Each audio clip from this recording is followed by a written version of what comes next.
So you may or may not know that Terry and I got a different car last fall. Okay? Woo! Yeah, exactly. Well, but now that she's retired, we realized that we can share a car. And so we decided to trade both of our old cars to get one that we can share, kind of like a neutral car to drive. So anyway, there's this feature on this new car that was quite surprising to me. Don't you love getting new technology that's developed since the last car you had and you're like a little bit mystified by it? Well, maybe you have this feature on your car, maybe you don't, but it's an interesting feature that has a spiritual lesson right in the middle of it. Gotta love that, right? So here's what it does. Somehow, and I don't know how, this car measures the driver's awareness and level of attention to the road. So I'll be driving along just like normal, and suddenly the dash will light up and say, with a sign that says, and I quote, "Attention assist, take a break." Really? Right. So I looked it up. I'm like, this is what it says. It says the car system detects signs of drowsiness or inattention in your driving behavior and is suggesting you pull over and take a rest. The system monitors the driver's movements like inconsistent speed or erratic steering inputs. Wow, exactly. Wow, I heard another wow. I'm offended a little bit, but it sounds like somehow the car is measuring what we call consciousness. Consciousness, my definition of consciousness, is awareness and the ability to choose from that awareness. So the car is saying, you're not really conscious right now. So wouldn't it be fabulous if there was such a monitoring feature for us as we drive the highway of life, something to alert us when our consciousness slips and our behavior gets a wackadoo, right? But actually, I think there is such a system. So I want to share an experience, one of my fellow ministers, and he described it this way. He said, this is him, "I was traveling on a business trip, and after checking into my hotel, I decided to stay in for the evening and order room service. And so while I waited for my dinner, I went online to do a little work. But before I could complete the work, the internet went down. And that irritated me a bit, but I thought, just watch TV. It didn't work either. And then I tried to call the front desk, but that must have been on the internet too because they weren't answering. And so I was really getting in a bad mood," he says, "and the room service brought my food up and the order was wrong. And so by this time I was hungry, angry, feeling disconnected. And so I decided that all that was left to do was to go down to the pool and have a swim. So while I was in the water, I began to relax, and I took the time to just float in the water. And then I moved over to the jacuzzi and just sat in the warm water, and I meditated and I prayed for a little while. And by the time I went back up to my room, life was good again. I realized that the little hiccups I had experienced were not all that life inhibiting. I could take it in, that I was in a beautiful, centered space. My needs were provided, and I was connected to the goodness of life. I remember thinking, I should have swam first. I should have prayed first before attempting all the online room service, TV stuff. And that is our teaching. We understand that to the degree we are centered in spirit, in the heart of life, our lives work better. Jesus said, "Seek ye first the kingdom, then all the things of life will be added." The law of cause and effect is always in place. And if we abide in the law mindfully and stay prayed up, we are truly masters of our conditions. Reverend Scott Aubrey, his ministry is called Spiritual Passages. And I think he should be a minister. I think that was very insightful. And so I think the feeling of being disconnected that Reverend Scott describes serves as an attention assist if we'll pay attention. When life feels like a struggle, attention assist. Time to wake up and reconnect with the goodness of life. That's our lesson today. So I want to share a story that I have shared before. So if you've heard it before, Here it is again. So has anyone in the room ever driven the highway between Tucson, Arizona and Phoenix, Arizona? Okay, a couple people. Good, so I'm not alone. It's this, for those of you who haven't, it's this very picturesque desert highway. And I'll try to describe it for you. Okay, so there's 2 lanes running in each direction, and in the middle is this wide median that's dust and cactus and tumbleweeds and just nothingness, basically. Lots of dirt. It looks like every classic desert highway you've ever seen in a movie. Okay, so that's what it looks like. And there aren't many flights between Tucson and Phoenix, so because it's only like a 2-hour drive. There are flights, but they're few, right? But most people just drive that highway back and forth. It's called I-10. And there's kind of lots of people driving, and there's lots of semi-trucks. So it's like moving product between the 2 cities. So anyway, it was on that highway that I had a sort of road to Damascus moment in my life. And since y'all aren't Bible scholars, I know it, I'm going to pause and remind you of the road to Damascus story, the biblical story. It's one of the oldest stories featuring a road, so I think it needs to be part of our year of navigating life in the spiritual lane. All right, we're going to be talking about roads a lot. But anyway, in the book of Acts, it tells the story of a man named Saul of Tarsus who was going to Damascus to persecute the early Christians. And on the way, the story says, Saul was blinded by a light, and he heard a voice that he ascribed to Jesus, asking Saul, "Why are you persecuting me?" And the voice went on, "Go into the city and await instructions." And since Paul was blinded, these other men took him on into Damascus, where he was blind for 3 days. And then the story says a man was inspired to teach Saul about Jesus and eventually laid his hands upon Saul, and the scales fell from his eyes. He could see again, and he was baptized. And his name was changed from Saul to Paul, and he became one of the great early Christian teachers. So now, you know, if you've been around here at all, that we look at everything metaphysically, and we look at Bible stories metaphysically too. So let me see if I can break that one down for you. So this is how I was taught about this story. So Damascus is believed to be the oldest city in the world, and it is said to represent a state of consciousness that is founded upon a material concept of life, or a mindset that everything is just human transactions happening on the physical level. The only thing that's real is the human level of existence. And this is the city where Saul was headed that day to persecute people who saw the world differently as followers of Jesus, a teacher of love and connection. So he was going to persecute them. So Damascus represents to me a place in our lives where we are challenged to see the higher meaning of things, the higher possibility in situations, a place where we're kind of bogged down in the human struggles that we're in, disillusioned by the way life is treating us. We kind of talked about that in Sacred Cup, didn't we, this morning? Being disillusioned and everything's happening on a human level. But the story goes on, and a light stopped Saul on the road. Now, doesn't that sound like attention assist? Like, attention assist, you know? Anyway, a light stopped him. And metaphysically, a flash of light symbolizes sudden wisdom or an awakening to a new truth.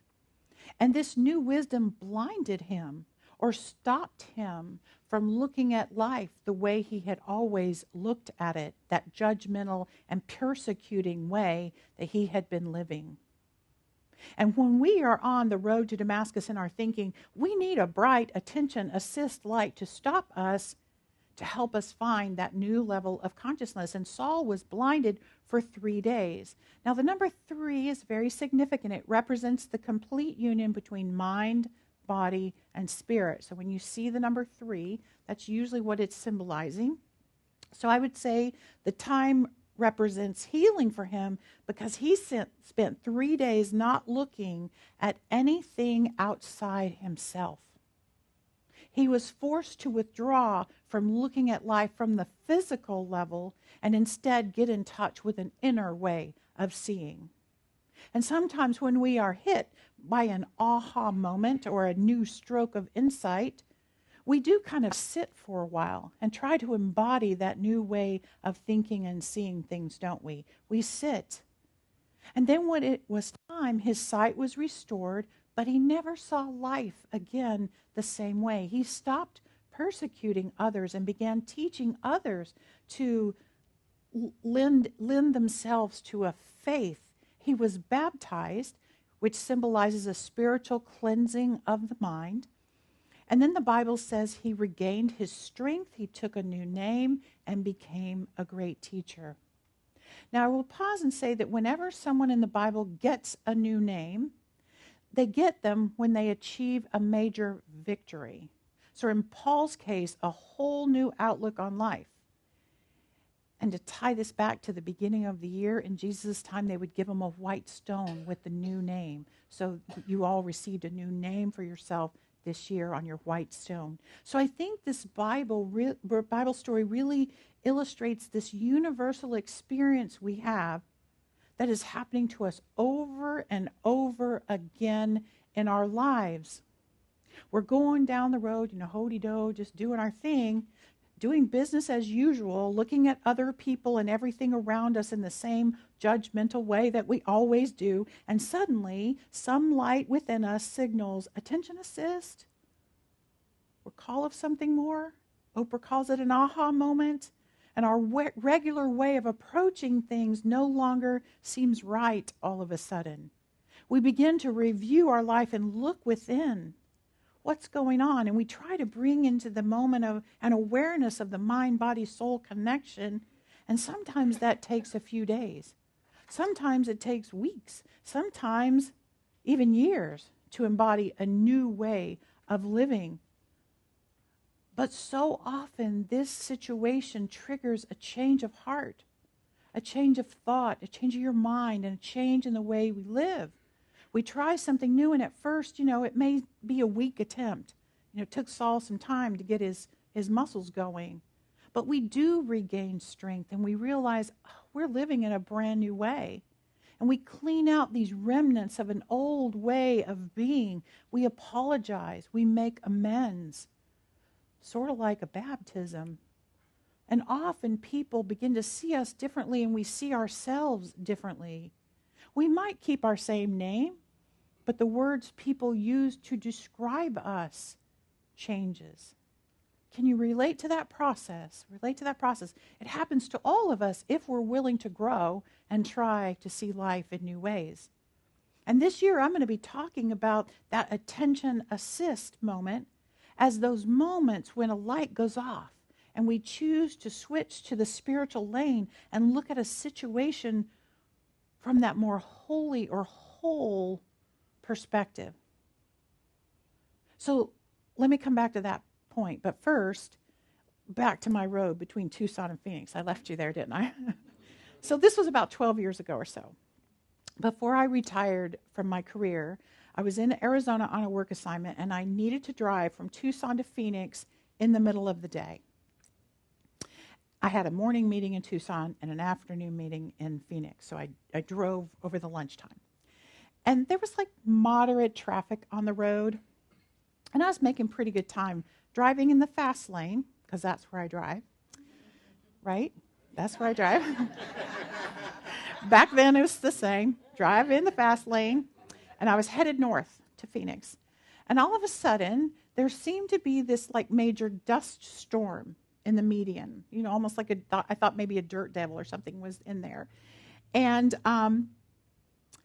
as I zoomed closer and closer to this dust storm, I could see that a semi-truck had left the pavement of the southbound lane and was coming into the median. It was stirring up all the dust. And it was plowing down the median, headed straight for me. It was climbing up. And you know how your brain can do like a quick calculation? And I was frozen and mortified by realizing he was going to come to me. And I had the awareness to think, this is it. This is how I die. because there was nowhere for me to go. There was cars all around me. It was in a split second. However, as the truck flew in my direction, the driver somehow got control, and I watched this scene unfold. And as he got into my close enough vision, I could see him holding the truck like this, and his mind was so focused, and his eyes were wide, and he just went right down the lane that's right beside the fast lane, going that way. Like, what's it called? The berm, whatever. The shoulder. He was going down the shoulder, and he kept it on the shoulder. Now, I looked in the rearview mirror, and all I could see was dust. But I didn't see anything on the news of a tragedy, so somehow this driver was able to keep himself from actually entering the northbound lanes. So I remember I just started shaking. I realized I hadn't been breathing, and my blood had kind of run cold in my body, and I was kind of blinded by relief and adrenaline surging in. My arms were so cold, and they began to shake, and I had this strong physiological reaction to the entire event, and I got off at the very next exit. And for a few moments, I just sat in my car shaking, and the tears began to flow. And believe it or not, what surged through me was gratitude, deep gratitude. I was grateful for life itself, for all the experiences I had had up to that moment. It was gratitude for literally everything that came together to save me from that tragedy. I was grateful for everyone in my life. I was grateful for my physical body. I was grateful for the privilege I had to call my wife and tell her I was coming home after all. It was so scary.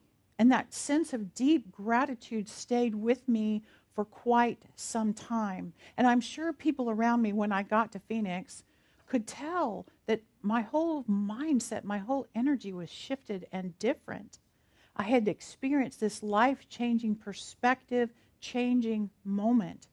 I just appreciated life more, even the tougher parts and even the whatever we were discussing at that meeting. A near brush with death had that profound effect. It was truly an attention assist moment.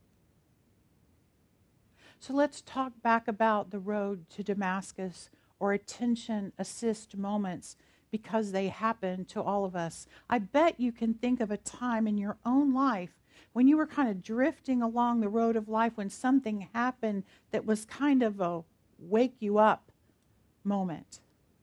It probably wasn't a blinding light like Saul had on the road to Damascus, and I hope to goodness it wasn't a semi-truck plowing towards you like I had on that highway to Tucson, but it could have been something else that broke through the numbness of living unconsciously and got your attention. You know, maybe for you it was an intervention where your friends and family confronted you with an addiction, and that was a huge challenge for everybody. Maybe it was an unexpected divorce. Maybe it was the birth of a child. Maybe it was the day you had enough of a dead-end job and you walked out. Maybe it was the unexpected passing of someone you cared about, or a diagnosis that came in out of the blue. Those moments can show up in so many different forms, both positive and challenging. And as I shared last week in my talk about how did I get here, I talked about my own life highway, and some of those attention assist moments for me were the birth of my special needs child, my blind side divorce, my cross-country move, the moment in the monastery, just to name a few. But each of us will have our own moments to think about. But what happens when we have those moments? We are being invited to switch lanes. And sometimes we actually do it. What do I mean by that, switching lanes? Remember, I talk about there's a human ego lane of the road of life, and then there's a spiritual lane of that same road. And it is in the big moments in life when our soul's desire is to switch to the spiritual lane, where we can stop fighting with life and start loving our lives, to stop judging and persecuting those around us and make it all about love. We're just driving to Damascus, just the normal road we're used to driving. That place of consciousness where we believe that everything is just human transactions taking place, totally in the human ego lane. And when I was on that road, I thought life just happened to me. You know, people were hurting me. I had to defend myself. Persecute or be persecuted, right? I was unconscious. I was angry. I was struggling to see life as worth living. You get this, right? You've been on that road. And then the light, that wake-up moment, that moment you become aware that there's a choice to make. You know, I talked last week in Sacred Cup, you're going along the road and something happens and it's neutral, basically. It's a thing. And you either go into the human ego lane and start trying to blame somebody or find fault or, you know, like, what is it? Kill or be killed or what's it called? You know, you get that self-protective, what is it? Eat or be eaten. There you go. That's that side, right? So you can go that way with it, or you can go into the spiritual lane and say, wow, how is this for me? How can I bring love to this situation? Where is the light in here? You know, you're in a neutral space, and then you decide which way to go. And for me, I had this inner knowing, man, there's got to be more to life than fighting with my ex and keeping my daughter alive and making money and looking for experiences that make me feel good. That day when I realized I had to start saying yes to things that I had been afraid of before. And I spent more than 3 days looking within, way more than 3 days. I spent years looking within, about 3 decades now, looking within, allowing my outer world to continue to play out, doing my job, raising my daughter, doing all of the things, but also taking classes and reading books and studying my beliefs and looking inside my heart, connecting with God. And then next, Saul was baptized. And I don't know about you, but I absolutely get this baptism thing. Washing away of old mindsets, old idea of self, old beliefs. Blessing all of that, but not letting it define me anymore. And actually, while we're talking about it, the whole baptism thing is about being born again or given a clean slate. This spiritual path that we're on is not the only path to God, right? Flames of faith, remember?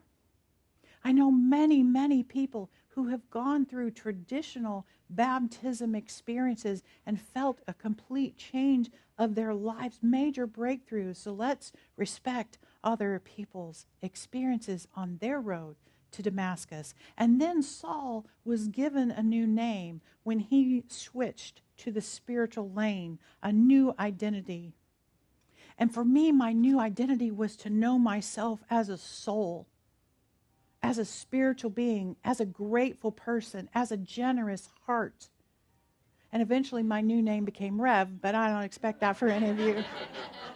But I truly had a road to Damascus change of perspective when I decided to drive the road of life in the spiritual lane, and everything got better and better and better. So my invitation to you this morning is to look back at your own road that got you here and see if you can identify your own attention, assist, or road to Damascus, wake up moments where you realize there had to be more to life. And maybe one of them is what brought you to seek something here in this building, or maybe you're going through it right now, that you're trying to listen to this new voice. Learning to have a firmer understanding of how life works will be beneficial to you as you go through whatever this year ahead has in store for you. Be curious about any challenges you face and see if it isn't an attention assist moment in disguise, a call for a new perspective, maybe an opportunity to switch and start navigating from the spiritual lane. I hope so. I hope so. So we're going to be looking within for our mind, body, soul connection perspective, our healing and our awakening for more than 3 days. We're going to do it all year long as we drive this road together. Will you pray with me? Oh, so I invite you to take these words in. Take a deep knowing that you are a soul, that your spiritual self is alive and well in every moment of your life, just waiting for that attention assist moment where you will listen to it or turn toward it. And so I know for each of us as we go through the days and weeks ahead, that we pay attention to those wake-up calls, to those moments where life can take a turn in a more positive direction, where love waits. So I'm grateful. I'm grateful for the opportunity to teach and to share the things that I have found on the road of life. I'm so grateful for each person. I let it go. I let it be. And so it is. And so it is.